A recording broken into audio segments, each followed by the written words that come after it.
Martes 28 de julio, el Perú celebra sus fiestas patrias. Y feliz cumpleaños, cantautor Raúl Arquínigo, en el Jaguar Toro de Puente Piedra, kilómetro 27,5 de la Panamericana Norte.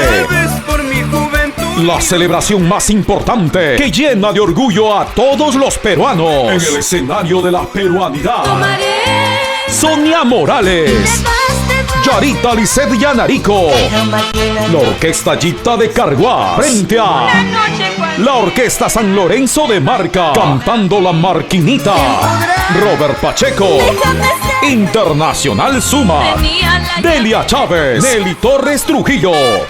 La mejor tarde taurina de fiestas patrias, con el torero español Antonio Pavón frente al torero peruano Alberto Maldonado. Toros de casta, montatoros, caballos de paso, toreros cómicos. Banda Orquesta La Gran Sociedad de Corongo. Feria de platos típicos y danzas típicas. Martes 28 de julio en el Jaguar Toro de Puente Piedra. Desde el mediodía. ¡Feliz día, Raúl Arquínigo! Amor, amor.